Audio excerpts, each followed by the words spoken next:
Salvation is my best gift ever. You're the tree of life. I was lost, now I am found. Ese dushobora gukontorora ibyaha byacu? Dushobora kwihana tugakontorora ibyaha byacu ntiducumure? Tumva abantu bavuga ngo gukontorora imbyaro, kuboneza imbyaro. Niba umuntu ashobora gukontorora imbyaro, abana ntibavuke bikemerwa, kuki twebwe tudashobora gukontorora ibyaha byacu? Ese iyi mvugo nayikuye he yo gukontorora ibyaha? Tuzi neza ko nta gishya mu isi. Nakomeje nibaza ukuntu abantu bavuga ngo bakontorora imbyaro, kuboneza imbyaro. None nibaza niba umuntu ashobora gukontorora imbyaro, numva ko ari ikintu gikomeye cyane. None nibaza ni kuki twebwe tudashobora gukontorora ibyaha byacu? Naho rero natangiye mbyibaza, ndavuga ni ibintu bishobora kuba bishoboka. Kuki ibyaha byuzuye mu isi cyane, birakomeye, biratunanira buri munsi, ariko nabyibajeho numva ko bishobora gushoboka. Reka turebe rero gukontorora ibyaha byacu. Ese dushobora gukontorora ibyaha byacu? Kugira ngo dukontorore ibyaha byacu, ikintu cya mbere dushobora kubitsindisha ni ukumenya uko twakontorora umubiri wacu. Umubiri wacu tubashe kuwukontorora, twabasha gukontorora ibyaha. Reka turebe uko Abaroma 12:21 batubwira. Abaroma 12:21. Ntuzatsindwe n'ikibi, ahubwo uzatsindisha ikibi icyiza. Ni ukuvuga ngo niba ugiye gukora ikibi, byanze bikunze ugiye gukora ikibi cyangwa ukoze icyiza, urabimenya. Aho kugira ngo ugerere mu kebo mugenzi wawe kebo yakugereyemo, umwitura ikibi yakugiriye, ahubwo gitsindisha icyiza. Kora icyiza kiratsinda ikibi, uko niko urenga ibyaha. Niba umuntu akugiriye nabi, wewe ukora neza. Kugira neza, ineza ituma wirinda ibyaha wari ugiye gukora, usubiza mugenzi wawe ibibi yakugiriye. Uko niko ushobora gutangira uvuga uti ibi byaha byanjye ngiye kubikontorora, nkora icyiza, ukagambira gukora icyiza iteka. Ni ukuvuga ngo niba wakoraga ibi iteka ryose, umuntu akakuvuga amuvuga nawe, yakureba nawe, ukamureba nabi, ibiki n'ibiki byose, nawe ukavuga ati guhera uyu munsi Imana mfasha, ngiye kwihangana. Niba umuntu angiriye nabi, njye nihangana, nkora neza. Uko niko ugenda ugerageza gukontorora ibyaha byawe. Niba wacumuraga 7 ku munsi cyangwa 20 ku munsi, ugatangira ugabanya, ujya hasi kugeza ugize ubusabane n'Imana. Ibyaha dukora biva he? Ariko mbere yo kubireba, reka turebe Abagalatiya 5:16 batubwira mu gukontorora umubiri wacu. Ndababwira mugendere mu mwuka, kuko nimwima mukimo irari ry'umubiri wanyu, nibwo muzanesha ikibi. Ugendeye mu mwuka, ukima kubwira irari ry'umubiri wawe, cy'umubiri wawe kubwiye ngo gikore, ukanga kugikora, ahubwo ukavuga ati ndakomera ku murongo w'Imana. Uko niko ugenda urushaho gukontorora ibyaha, ukabitsinda. Ibyakurengeraga kandi byoroheje kubera ko utabyitagaho. Burya Satani nawe unakora ibyaha bito dukora, tubikora kubera kutabyitaho. Ni ukuvuga ngo uramutse ubyitayeho, iteka ryose twayatura twibuka, twayakora ikintu tukakubita agatima ku ijambo ry'Imana, ntabwo twajya ducumura ngo dukore ibyaha nk'ibyo dukora umunsi ku munsi. Reka turebe rero aho ibyaha dukora biva. Ibyaha byose dukora biva hehe? Aha ibyaha biva ku byo tubona, ku byo twumva, ku byo tuvuga, ku byo dukoraho. Ibyo byose nibyo bidutera gucumura. Yaba ngira ngo ibiragi buryo cyangwa ntabwo bicumura nkuko ducumura, nubwo bishobora kuba bitekereza, kubera ko birareba ibyo abantu babona, ibyo abantu bavuga. Ibyo byose nibyo bituma abantu bacumura. Kubitsinda rero, niba ubona ugiye kuvuga ikibi, funga umunwa wawe, ntuvuge abandi. Niba wumva ibyo wumva ari bibi, kuko ubizi, iyo wumva ikintu kibi kivuriza undi nabi, urabizi byanze bikunze ko icyo kintu ari kibi.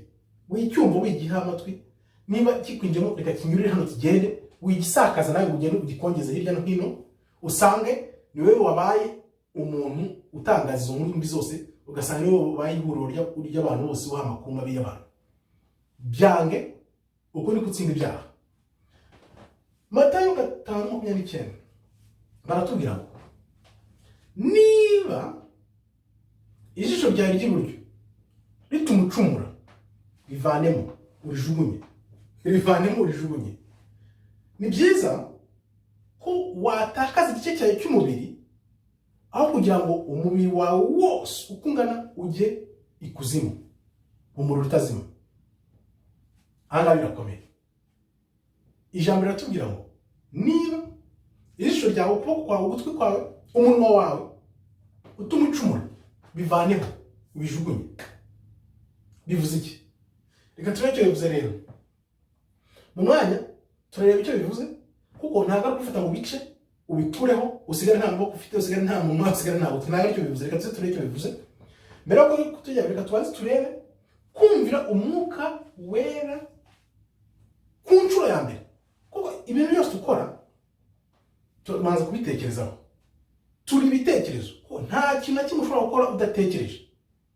Nta kintu na kimwe ushobora gukora udatekereje. Ibyo dukora byose tubanza kubitekereza. Kandi iyo tubitekereje, Umwuka Wera nawe ahita atubwira ati iki kintu utekereje ni kibi, ni cyiza, kireke gikore. Noneho niyo handi ugira imitima ibiri, gikore nyireke, gikore cyangwa nyireke, nyireke ngikore, ngikore nyireke, nyireke ngikore, ngikore nyireke. Ugahora muri aho. Noneho kubera ko wabigambiriye, wabyishyizemo, ugashiduka wakoze ikibi kubera ko wagambiriye gukora ikibi, cyangwa se ukisanga wakoze icyiza kubera ko wagize umutima wawe ubitekereje ukabona ko ikintu cyiza reka ngikore. Nuko rero turangiza dukoze ikibi cyangwa dukoze icyiza kuko tubitekereza iteka ryose. Kubera iki? Tuba twanze kumvira Umwuka Wera cyangwa se twumva Umwuka Wera, nuko birangira dukoze ibyo dukoze, yaba byiza cyangwa bibi. Ni amahitamo abidutera. Uko rero ukuramo ijisho ryawe cyangwa umunwa wawe ukawufunga cyangwa se ukuboko kwawe kuguca, ntabwo ari gufata icyuma ngo bice ubivaneho. No. Bivuze iki? Kuvuga ngo niba ijisho ryawe rigutera gucumura, akanwa kawe kakagutera gucumura, amatwi yawe byomba bikagutera gucumura, bivaneho. Bivuze ngo niba ubona ugiye kuvuga ibibi, wibivuga, funga umunwa wawe. Niba ubona amaso yawe agiye kukwereka ibintu bibi bituma ucumura, wibireba. Hari byinshi ureba ugacumura kubera ko wabirebye, wibireba. Byima amaso. Birashoboka, ibyo ni ibintu tugerageza umunsi ku munsi. Hari ibice biducika ariko urabigerageza kandi birashoboka. Tuvuge urareba, amaso ahita akwereka. Iyo amaso akweretse, yes, urareba gato, ariko wishyira y'amaso, reba ku ruhande, urebe ibikureba, nturebe ibitakureba, ko bituma ucumura. Ibyo bintu byo kuvuga abantu, niba wumvishe inkuru mbi ku muntu, funga umunwa wawe, ntuyisakaze hirya no hino ko ntikureba, kuko nubivuga ukajya hirya ukavuga, uri gucumura kandi ntabwo ubizi ko uri gucumura ubusa. Nuko rero uvanaho umunwa wawe, amaso yawe ukayavanamo kubera kutareba. Ntabwo bivuze kuyakata n'icyuma, bivuze byima amaso, byima amatwi, byima akanwa, wivuga ibitavugika kubera ko bigutera gucumura, bigatuma udakontorora ibyaha byawe. Nuko rero ukontorora ibyaha byawe ugende ku ijambo ry'Imana, ukagendera ku Mwuka Wera, atari amarangamutima y'abantu cyangwa ibyo wumva winezeza, kugira ngo wineze iby'akanya gato kandi gutera ibicumuro. Ibyo uzi byahise n'ingaruka wagize, ibyo nabyo bituma ubasha gukontorora ibyaha byawe. Kuko iyo usubije amaso inyuma ukavuga ati cyagiye nakoze iki kintu cyangwa amahoro, kandi noneho nkoze ikindi gishobora kuza noneho ari rurangiza, ari simusiga kirenzeho, ugatinya kubera ibyo wahuriye mu ishyamba nabyo. Ntutinye rya shyamba, ariko ibyo mwahuriyemo ukabyibuka, ukavuga ati ibintu reka mbireke, bigatuma udakora ibyaha kubera ko wa mutima nama wawe wawugoroye. Nawe ubu ngubu urimo uratekereza neza ugendeye ku gushaka kw'Imana bikagusubiza inyuma, ugahita urebe ibyago n'ingaruka wavanye mu byabaye, noneho ugahita uti uyu munsi none ndakora igikwiye, ni gukora icyiza ugatsindisha icyiza ikibi, noneho ukabasha gukontorora ibyaha byawe nta bimuburanye, nta uvuze, nta bintu bibukoze, ukaba uri mu kuboko kw'iburyo kw'Imana, aho Imana ishaka kuba atari aho Satani ashaka kuba. Gukoresha ijambo ry'Imana nk'intwaro. Fata ijambo ry'Imana urikoresha nk'intwaro kirimbuzi. Ijambo ry'Imana ni intwaro yawe kirimbuzi ushobora gukoresha kugira ngo utsinde ibyaha. Reka turebe Abaheburayo 4:12. Ijambo ry'Imana ririho kandi rirakora, riracyaye cyane kurusha inkota ifite amugi abiri, ryinjira ahagabanya umwuka n'ubugingo, ryinjira rigasatura, kandi niryo ricira urubanza ibitekerezo n'imyitwarire y'umutima wacu. Ijambo ry'Imana ricira urubanza imyitwarire y'ibitekerezo byacu n'umutima wacu. Nuko ijambo niba rishobora gucira urubanza cyangwa rikavuga ati ibintu ugiye gukora ni bibi, yaba ibyo watekereje yaba biri ku mutima, ni ukuvuga ngo ijambo ry'Imana icyo ugiye gukora cyose ukakira ijambo ry'Imana ukabona ijambo ry'Imana ringera gutya, uwo mwanya urahita ubona ko iki ijambo ry'Imana ribivuga ibyo bintu ugiye gukora uko bimeze, urahita ubona ishusho y'uko ari bibi cyangwa ari byiza.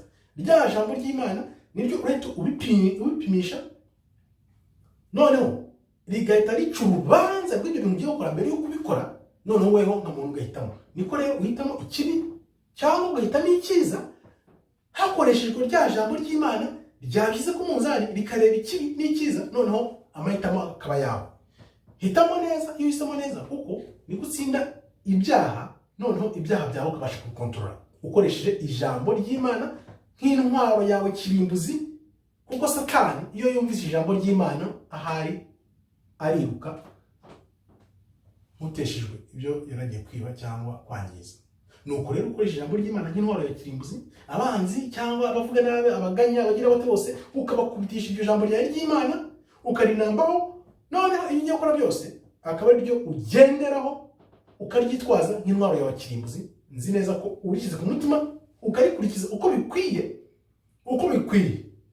intwaro yawe nta muntu ushobora kuyisukira. Icyanyuma, kugira imitekerereze nk'iya Kristo. Ese birashoboka yuko twagira imitekerereze nk'iya Kristo? Yes, birashoboka, ariko biranakomeye. Kugira imitekerereze nk'iya Kristo ntabwo byoroshye, ariko birashoboka. Na Kristo ubwe wenyine yaratwibwiye ngo mushobora no gukora ibirenze nk'ibyo nakoze. Ibintu njya mbitekerezaho nkibaza, ariko Kristo burya avuga ngo dushobora gukora ibintu birenze ibyo yakoze, ntabwo buriya yagira ngo adusetse cyangwa aduseke, kuko arabizi ko dushobora gukora ibirenze ibyo yakoze, ariko kandi nanone azi ko bidukomereye kugira ngo tubigereho ntibyoroshye. Hano hantu njya matekereza nkibaza, Kristo kwazi ko ari Imana, kandi nanone akongera akatubwira ibyo nakoze ni bito, mwe mushobora gukora ibirenze. Hano hantu yashaka kutubwira iki? Noneho umutima ukambwira, nyamara buriya abivuga ko abizi dushobora kuba twakora ibintu bikomeye, ariko kubera ko nta bushake bwo kubikora dufite, niyo mpamvu tutabikora, niyo mpamvu tutabishobora. Rero imyaka ibihumbi n'ibihumbi ishize Kristo avuze ibyo bintu ko dushobora gukora ibintu birenze ibyo yakoze. Nta muntu n'umwe ku isi numva wakoze byibuze na kamwe k'icumi k'ibyo yakoze. Ibintu sinzi ukuntu iyo mbitekereje numva meze, ndavuga Mana wampaye ibyo nkakora na kamwe k'icumi k'ibyo Kristo yakoze, kugira ngo noneho n'abandi bose bareberaho ko ibyo Kristo yavuze biri ukuri dushobora kubikora, nubwo bose tutabyitayeho. Reka turebe rero Petero 4:1-2 icyo bitubwira kugira imitekerereze nk'iya Kristo. Petero 4:1-2. Kubw'iyo mpamvu Kristo nawe yababariye muri uyu mubiri dufite, Kristo nawe yawubayemo awubabariramo. Intwaro yanyu muyigire kugira imitekerereze nk'iya Kristo. Niba Kristo yarabariye muri ubu bugingo, muri ubu buzima bw'umubiri, intwaro yifashishije ayo mitekerereze ye, niyo yari intwaro ye. Kugira imitekerereze nk'iye nibyo byatubera intwaro yacu kugira ngo dutsinde ibyaha. Ariko uwabariye mu mubiri yanesheje icyaha kuko yakiretse akivamo, ntabwo agomba kuba ubuzima bwe bwose mu cyaha kuko yanze irari ry'umubiri, ahubwo akora ugushaka kw'Imana. No kuvuga ngo iyo myumvire n'imitekerereze ya Kristo yari afite, yanze guha umubiri ibyo ushaka, akora ugushaka kw'Imana. Niryo banga rye, niryo banga rye, kwanga ukima umubiri ibyo usaba gukora, noneho ahubwo akora ugushaka kw'Imana. Iryo ni ibanga ryoroshye rigaragara, dushobora kugerageza kwihangana tugahatana kugira ngo dukore uko gushaka kw'Imana, noneho tugire imitekerereze nk'iya Kristo. Tukavuga tuti umubiri wanjye ngiye kwima, mwime ibi shyira mu byaha byose, ariko nkore ugushaka kw'Imana. Nuko Kristo yabigenjeje, kandi yavuga ngo dushobora gukora ibyiza birenze ibyakoze. Niryo banga bashaka kutubwira, mu mubiri wawe ukore ugushaka kwa Data. Niryo banga, birashoboka, kandi ushobora gukora ibirenze ibyo nakoze. Niryo banga, nicyo kintu Kristo batubwiye ko ntitwumva. Ntabwo twumva rero imyaka ibihumbi yashize ako kantu karatunaniye. Kwima umubiri wacu kugira ngo dukore ugushaka kw'Imana byaratunaniye kabisa. Njya mbireba nkaseka nkavuga ati tujya turerera kabisa. No kuvuga ngo ubutunzi n'ubukire bw'isi n'ibiki byose dufite, cyangwa ibintu byose dutekereza kugira n'ibiki byose, dushatse twarukiraho kabisa. Kuko niba akantu nk'aka katunanira ko kwima umubiri wacu kugira ngo dukore ugushaka kw'Imana, turekere kabisa, turekere. Njyavuga ati turekere se, none Imana izabitwereke uko byari bizireba. Imana ishobora kuzafungura gutya ikatwereka ati dore aka kantu ko mwari gukora mukaba mumize neza nta byaha mufite. Ndabireba nkaseka nkumva ndisetse gusa, ariko mvuga Mana ntimba komeza ushyiremo imbaraga byibuze nkore na kimwe cy'icumi kugira byibuze ndebe ko hari akantu nakora kajyanye no gushaka kwawe. Nicyo cyifuzo cyanjye, nicyo nkwifuriza. Ahasigaye ibindi bimaze kumvira ijambo ry'Imana, uricara ukavuga ati Mana, ahasigaye ibindi byose tubireke, nubwo tubyizirikaho, yego tubyizirikaho turi muri nosi, ariko tubyizirikaho tunashakisha Imana. Byibuze turebe ko ako kantu ko kwima umubiri tukakora ugushaka kw'Imana twagashobora. Uko rero niko twubaka systeme yacu yo kurwanya icyaha, systeme yo gukontorora icyaha. Tuyikora ari uko twima umubiri wacu, tukamenya ibyaha dukora aho biva, ko biva mu byo tubona, mu byo twumva, mu byo tuvuga. Kandi noneho systeme yacu yo gukontorora ibyaha tukayubaka twumvira Umwuka Wera icyavuze, tuba dukurikira, kuko icyiza tuba tukibona imbere yacu, kandi none tukibuka, tugasubiza amaso inyuma ibyo twakoze n'ingaruka byatugizeho. Noneho tukifashisha ijambo ry'Imana nk'intwaro yacu ya kirimbuzi kugira ngo dutsinde ibyaha. Ahasigaye tukarenzaho kugira imitekerereze n'imyumvire no gushaka kwa Kristo nk'uko Kristo yabigenzaga. Ibyo nibyo bituma dutsinda ibyaha, tukava mu byaha turimo, tukagenda tubigabanya gahoro gahoro kugeza tubitsinze, tumenye kwima umubiri wacu, tugahitamo gukora ugushaka kw'Imana. Kandi birashoboka, gusa ikibabaje kandi kitureba twese nuko bitunanira. Bitunaniza iki? Ko bishoboka. Kristo ubwe wenyine aratubwiye ngo birashoboka. Reka turebe rero uko bishoboka, ariko nzi neza ko hari igihe kizagera Imana ikadusubizamo ubugingo n'imbaraga zizatuma tubona iryo banga kugira ngo tuneshe Satani ubuziraherezo. Kuko Imana iri kumwe natwe, abayikurikira bayemera 100% izaduheshesha izo mbaraga n'ubushobozi bwo gutsinda icyaha, kugira ngo tuzatsinde Satani ubuziraherezo, tubeho tutari mu byaha nk'ibyo Satani yifuriza abantu, ahubwo tube mu busabane n'Imana nk'uko Imana ibitwifuza iteka ryose. Mwana mwami, kubw'Umwana wayo Yeshua HaMashiach Kristo, duhererwa mu bugingo n'agakiza. Nawe muntu utarakizwa, muntu umva unyotewe kureba ijambo ry'Imana kugira ngo uryige uryumve, shyiramo akabaraga, urisome umunsi ku munsi, ubudasiba maze uhere mu kubaka sisiteme yawe yo kurwanya icyaha na sisiteme yawe yo gutsinda icyaha, yo gukontorora icyaha, bityo ube uri mu bantu b'Imana izakoresha mu minsi imbere. Murakoze rero, Imana ikomeze ibarinde. Shalom, shalom, shalom.